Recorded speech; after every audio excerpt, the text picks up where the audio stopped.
এই দেশে কি গোয়েন্দা সংস্থা আইন আদালতের উঠতে ক্ষমতা রাখে? তাহলে আইন আদালত এই দেশ থেকে বাতিল করে দেওয়া হোক। হাসিনা বৈষম্য করত, হাসিনা অন্যায় করত, হাসিনা গুপ করত, হাসিনা তুলে নিয়ে যেত জেলগেট থেকে, সেই তার প্রতিবাদে জুলাই হয়েছে। আবার সেই জুলাইকে ফিরিয়ে আনার চেষ্টা করবেন না। যারা বাংলাদেশে জঙ্গিবাদ আছে এই কথার পক্ষে ন্যারেটিভ নির্মাণ করে, এরা ভারতের এবং আমেরিকার এজেন্ট। 5ই আগস্টের পরে এই সমস্ত নাটকগুলোর বাস্তব চিত্র যখন উন্মোচিত হয়েছে, আমার দেশে যে রিপোর্টগুলো হয়েছে আপনারা পড়েন নাই? এই দেশে যে জঙ্গিবাদী হামলাগুলো হয়েছে, সেই হামলাগুলো ছিল হাসিনার গোয়েন্দা সংস্থার সাজানো।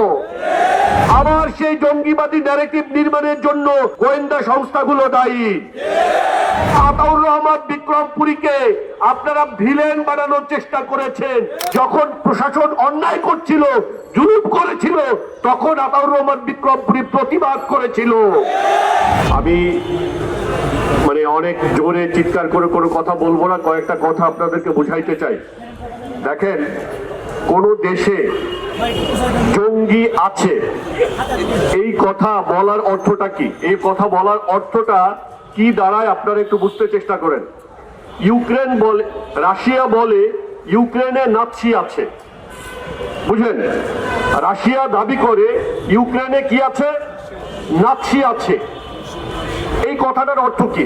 এই কথাটার অর্থ হলো ইউক্রেনের উপরে রাশিয়া আক্রমণ করবে, এটার বৈধতা তারা খোঁজে। বুঝতে পেরেছেন? বাংলাদেশে জঙ্গি আছে এই কথা যারা বলে, এই কথার উদ্দেশ্য হলো বাংলাদেশে ভারতীয় আগ্রাসন, আমেরিকান আগ্রাসনকে বৈধতা দেওয়া। যারা বাংলাদেশে জঙ্গিবাদ আছে এই কথার পক্ষে ন্যারেটিভ নির্মাণ করে, এরা ভারতের এবং আমেরিকার এজেন্ট।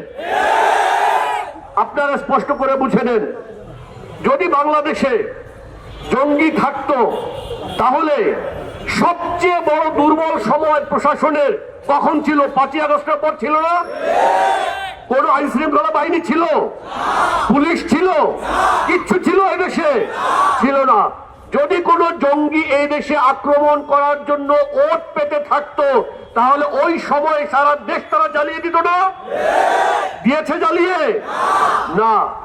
এটা কি প্রমাণ করে? এদেশে সংঘবদ্ধ কোন জঙ্গি সংগঠন এদেশে নেই। আমরা আজকাল দেখতে পাই কিছু এজেন্ট যারা একসময় জঙ্গিবাদের অভিযুক্ত ছিল, তারা গ্রেফতার হয়ে গোয়েন্দা সংস্থার হাতে এখন তারা ব্যবহৃত হচ্ছে এবং তারা বাংলাদেশের জঙ্গিবাদের ন্যারেটিভ প্রতিষ্ঠা করতেছে। আপনারা হাসিনার সময় দেখেছেন এই জাহাজবাড়ি হামলা এবং এইখানে সেইখানে যত হামলা হয়েছে, এই হামলাগুলো কারা করিয়েছিল? গোয়েন্দা সংস্থা করিয়েছিল। আপনারা দেখেন নাই? আপনারা 5ই আগস্টের পরে এই সমস্ত নাটকগুলোর বাস্তব চিত্র যখন উন্মোচিত হয়েছে, আমার দেশে যে রিপোর্টগুলো হয়েছে আপনারা পড়েন নাই? তাহলে আমরা কি দেখেছি? এই দেশে যে জঙ্গিবাদী হামলাগুলো হয়েছে, সেই হামলাগুলো ছিল হাসিনার গোয়েন্দা সংস্থার সাজানো। এবং এখনো এই দেশে যত জঙ্গি হামলা হচ্ছে, জঙ্গি হামলা হওয়ার যে ঘটনা আমরা একটু আগে কিছুদিন আগে দেখেছি, আমরা মনে করি, বিশ্বাস করি এগুলোর পিছনেও আবার সেই জঙ্গিবাদী ন্যারেটিভ নির্মাণের জন্য গোয়েন্দা সংস্থাগুলো দায়ী। হ্যাঁ, কোন দেশে যদি বিচ্ছিন্ন কোনো ঘটনা ঘটে থাকে, যদি কোনো ব্যক্তি অবুঝ নাবুঝ যদি কোনো কাজ করে থাকে, তাহলে আমরা বলতে চাই সরকার প্রচলিত আইন অনুযায়ী ব্যবস্থা গ্রহণ করুক। কথা বুঝতে পেরেছেন? সরকার প্রচলিত আইন অনুযায়ী ব্যবস্থা গ্রহণ করবে। যদি আইনে তার ফাঁসি হয় ফাঁসি দিক, যদি আইনে তার জেল হয় জেল দিক, যদি আইন অনুযায়ী সে জামিন পায় তাহলে তাকে জামিন দিক। যদি আইন অনুযায়ী সে জামিন পায়, তাহলে গোয়েন্দা সংস্থার কোনো অধিকার নেই তাকে জেল গেট থেকে গুম করার। আপনারা কি দেখেননি এই দেশে এই জুলাইয়ে নির্মম ভাবে প্রায় 2000 মানুষকে হত্যার সাথে জড়িত, প্রায় 30,000 মানুষের পঙ্গুত্বের সাথে জড়িত যে আওয়ামী লীগ, তাদের জামিন কি সরকার দিচ্ছে না?